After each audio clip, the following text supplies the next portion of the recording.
ว่าของกินได้ทุกคนนี่ของกินง่ายแล้วนี่นะกินหญ้ากินข้าวนี่คือหญ้าได้บางคน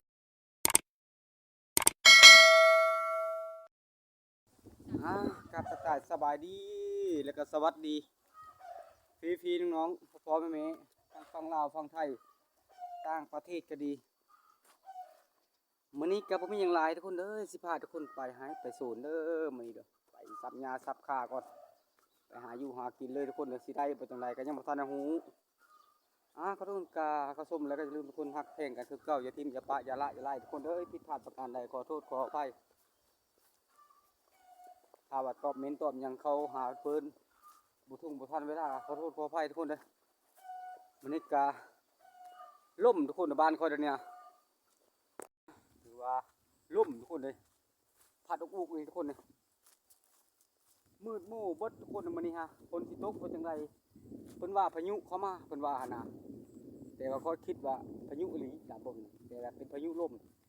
รอท่าฝนกับปะโตทุกคนเด้อสิได้เฮ็ดอยู่บนหน้าบ้านค่อยนี่ทุกคนเอ้ยก็บ่ได้เฮ็ดค่อยสิเอาหยังล่ะไปกินง่ายซะก็บ่ธรรมดาทุกคนเอ้ยการสมัยชาวนานี่ก็ได้ทำนี้ล่ะชาวบ้านไปจังซี่แหละทุกคนเด้อจังไดวิถีชีวิตของคนบ้านนอกคอกนากับประมาณนี้ทุกคนเลยไปโซนนี่ก็สัญญาณเน็ตบ้านคอยก็บ่จักดีทุกคนเลยจักเป็นจังไดเขาหาโซนก็บ่จักทันเวลาเลยทุกคนเลยเฮ็ดจังไดบรรยากาศทุกคนตอนนี้ก็คือเห็นทุกคนเลยมืดกับฝนตกตามเบิ่งนี่ได้ยังบ่ทันตกอยู่ได้2-3 วันแล้วทุกคนเลยมืดแบบนี้นี่แต่ยังมีวิแววว่าฝนสิลงมาจากเธอนั่งทาฝนกับปาโตเป็นมื้อละ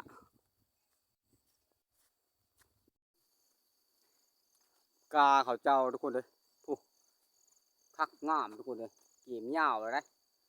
โอ้คักทุกคนแต่ฝนยังบ่ทันตกซ้ำทุกคนเลยมีแต่ลมกับลมนี่ละ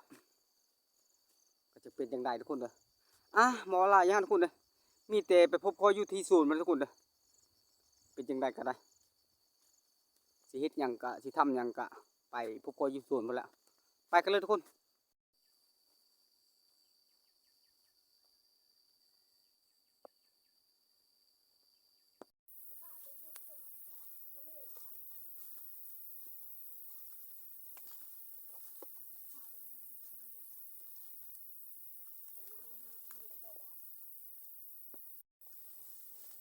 หอดโซนเลยทุกคนเฮ้ยหอดเราปลายักษ์อยู่ละปลาเยอรมันละ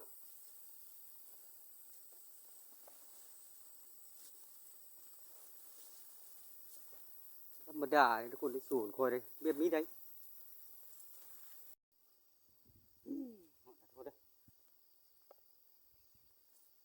บรรยากาศร้อนทุกคนเลยอันนี้ทุกคนเข้าคนนี้ทุกคนนี่อะไรทุกคนเลยเห็นดิงามอยู่เลยทุกคนเด็กค่อยซักห่างทุกคนเลยล่องมึงทุกคนเลยอันนี้เข้าศูนย์ค่อยตัวค่อยมาถ่ายที่ค่อยมาถ่ายกะที่ค่อยมาซักอะไรทุกคนเลยกับพ่อใจได้อยู่ทุกคนเลยแต่สมบูรณ์อยู่สมพลบ่ห้ามทุกคนเลยกับมันบกขับกว้างกว่าใดทุกคนนี่นะทุกคนเลยเข้าศูนย์กับพ่อคักเลยทุกคนนะดิงามอยู่ได้ใช้ได้อยู่เข้าศูนย์ทุกคนเลยนี่ใส่ข้าวนี่เราคอยจะได้ยักกระสอบแน่บ่หากระสอบทุกคน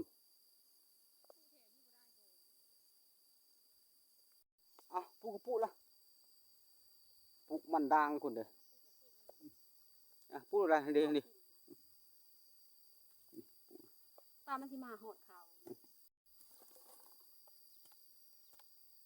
ปุ๊กของพังประมาณนี้ทุกคนเด้อเด้เด้อทุกคนเด้อปุ๊กไว้กินปุ๊กเลยดึงเงินซองไปแล้วปีหน้าทุกคนเลย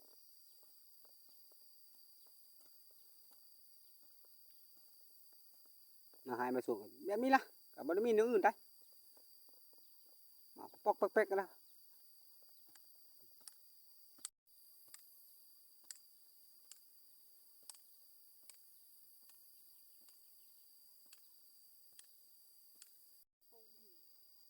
จากแล้วก็เพิ่นก็เอาอันนั้นแล้วใส่มันใส่คือมันปีนาไปทุกคนเลยคนมาได้ห้ำทุกคนเอ้ยจักสิได้บ่จังได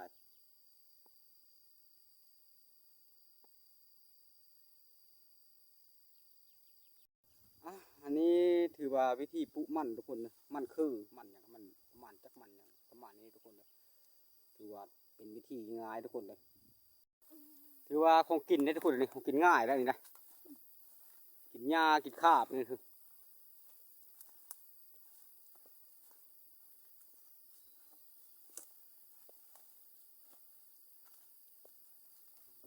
ุกคนเลยนอกอย่างเลยน้ำหอมเนาะ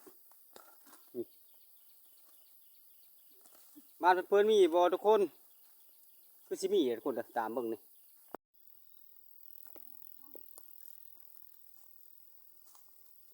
เอามกกินได้ทุกคนเลยมกกินเสพนะ โอ้ย บ่ได้ครับ เนี่ย แต่มันมีทรงละดูพลด้วยทุกคนเด้อแล้วดูแรงไม่มีนะมันเกิดไม่ได้นี่ทุกคนส่วนคอยนี่คอยปลูกหญ้าพันธุ์ทุกคน มันต้นมือทุกคนเก็บหญ้าพันธุ์กันหมดทุกคนเอ้ยคือปลูกทุกคนเลยประมาณนี้นี่มี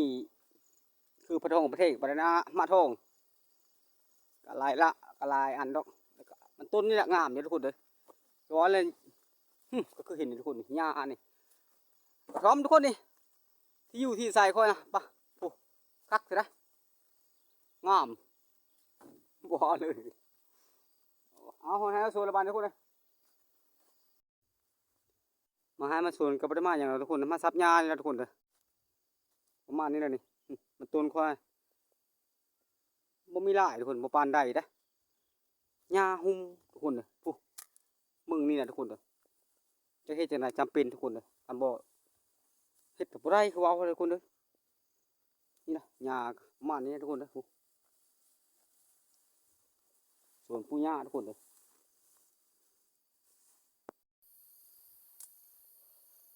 หญ้าได้บาดทุกคนเลยนี่เป็นแบบนี้แล้ว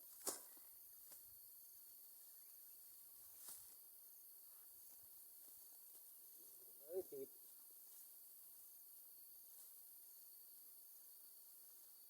บ่ได้ใช้แบบว่าที่ทุกคนเลยใช้ด้วยมือนี่ละ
อ่า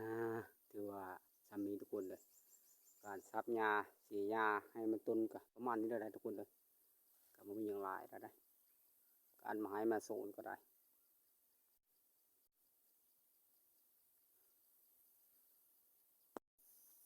ฮะคือง่ายทุกคนบ้านนี้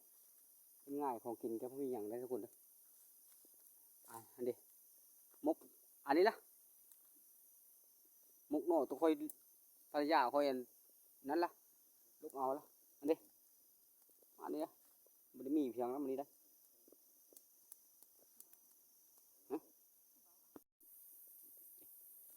ตามเจียวพริกเจียวผักไปแล้วได้บาทนี้นะอันนี้ได้ของกินนะโอ้ได้อยู่รอดแล้วก็ยาละทุกคนเลยเอาทำนี้ได้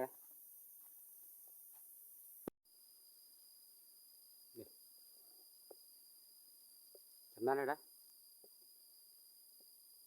พีนไปพีนมาแล้วก็มาโอเคแล้วก็กินประมาณนี้ได้ทุกคนเลยเมนูก็ไม่ธรรมดาปอทูประมาณนี้ทุกคนเอ้ยเมนูก็ได้แซ่บได้ทุกคนได้กินก็เจียวตำจุแล้วก็ชีวิตคนบ้านก็ซ้ำนี่ละมาให้มาโซนก็ไม่เป็นอย่างไรหรอกเด็ดทุกคนเอ้ยคนก็โลดท่าคนก็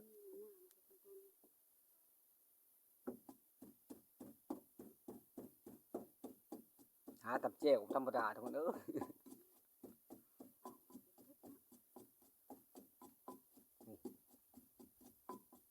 ดูสุดยอดทุกคนเลยถือว่าซ้ำนี้ทุกคนในคลิปนี้ก็ได้